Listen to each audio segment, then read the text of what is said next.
วัสดีครับผมขอส่งกำลังใจร่วมห่วงใยใส่ใจสังคมปลอดภัยโควิด -19 ทุกคนนะครับ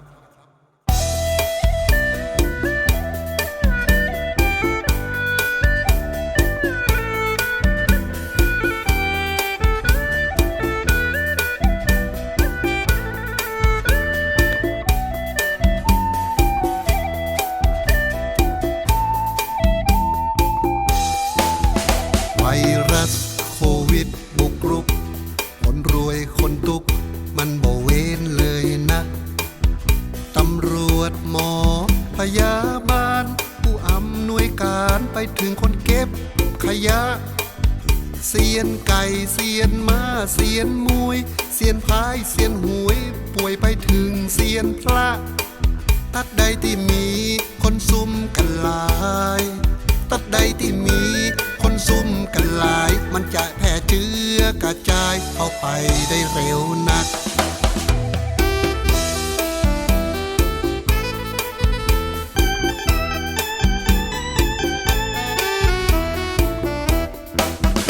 โควิดไวรัสโควิดมันจะเชื่อมต่อติดไปถึงคนที่เฮาฮักการการจามการไอ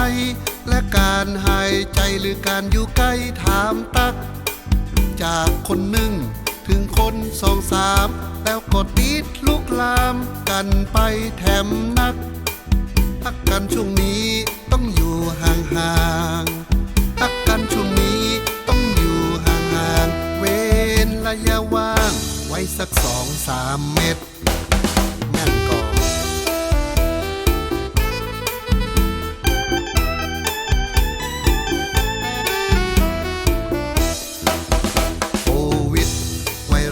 ไวหลายยะคนป่วยคนตายเมืองละหลายเคส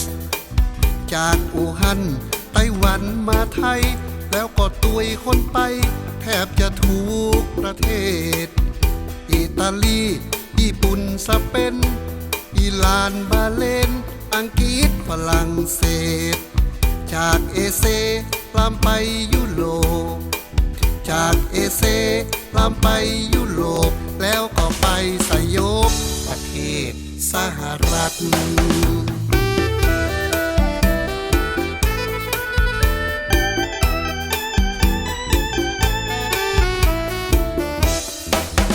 ไวรัสโควิดฤทธิ์นัก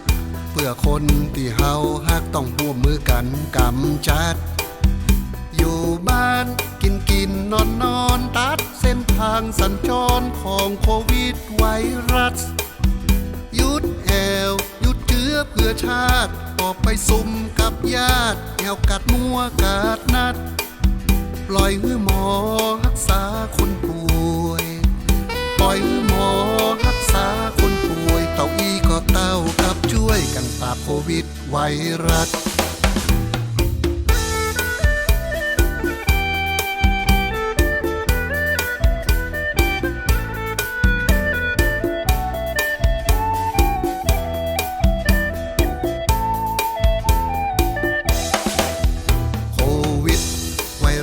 ไวหลายยะคนป่วยคนตายเมืองละหลายเคส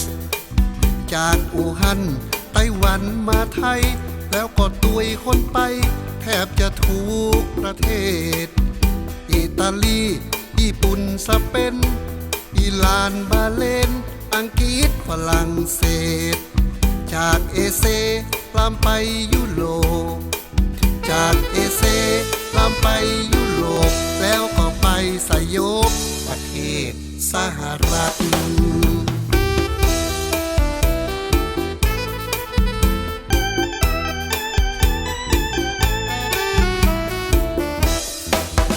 ไวรัสโควิดฤทธิ์นักเพื่อคนที่เฮาฮักต้องร่วมมือกันกำจัด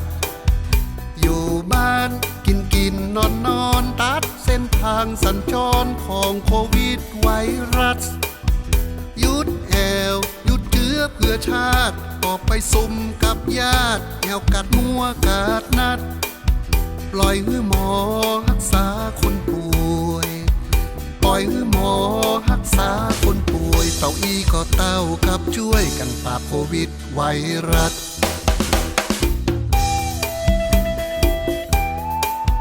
ขอให้ท่านและครอบครัวจงอยู่รอดปลอดภัย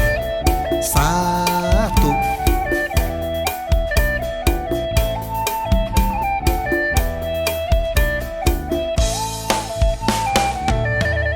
ไวรัสโควิดติดหวันปากันติดคุกคนรวยคนตุกต่างถูกกักขังกลับจากต่างแคว้นแม่นบ่เป็นหยังก็ต้องระวังกันไว้ก่อนเจ้าช่วง14 วันห้ามออกห้ามเข้าอยู่แต่ห้องเฮาหั่นแหละงดไปสถานที่คนเยอะแยะอย่าแวะแอวเล่นเนนายเพราะทุกคนนั่นต่างก็กลัวตายกลัวบ่สบายเจ็บเป็นป่วยไข้ตัวติดคนเดียวยังพอทนได้แต่กลัวลามไปทำนักติดลูกติดหลานติดคนตีหักไผจักพอเฝ้ารุมราติดคนหนึ่งแล้ว2-3ตัวหาคนป่วยเพิ่มมาติ๊กว่าอันหากบ่ช่วยกันควบคุมเกิดกันต้องเสียทีมันย่อยยับรัฐเปิ่นห้องขอหมอก็บังคับบ่ฮื้อเข้าใกล้ฝูงชนเพราะว่าโลกนี้เร็วเหลือล้มฝนจากคนสู่คนตีเฮาชิดใกล้ใครมีอาการเจ็บหัวเป็นไข้เป็นหวัดเป็นไอปวดเนื้อควรไปหาหมอตรวจพอหาเจื้อเพื่อเปิ้นจะได้ยาตันกักตัวเอาไว้บ่ฮื้อติดกันอยู่ไผอยู่มันไปก่อนเน้อเจ้างดการตั้งวงสุมเบียร์สุมเหล้าดูแลตัวเฮาเคร่งครัดงดไปซื้อของห้างร้านกาดนัดสักวางก็ได้เนนายและก็ช่วงนี้ห้ามเป็นห้ามตายมันอันตรายไผก็ย่านมันจะอิดใจลูกหลานแม่บ้านคนไปห่วมงานบ่นักงานแต่งงานบุญเลื่อนไปสักพักกักตัวอยู่บ้านของเฮาแถมยังช่วงนี้ผู้ว่าห้ามเผาภัยตายต้องเอาใส่โฮงเย็นไว้หั่น22 เมษาเมื่อใดเมื่ออันถึงจะเป็นวันปลดล็อกป่อก้าแม่ขายบ่ตายก็ช็อกลูกก้าเกยเข้าหายไปสงกรานต์ปีนี้ตึงบ่ไปไหนจะดำหัวออนไลน์เอาเน้อคนเท่าโควิดไวรัสระบาดบ้านเฮาวัดวาตุเจ้าสาธุปลอดภัยเนอะครับ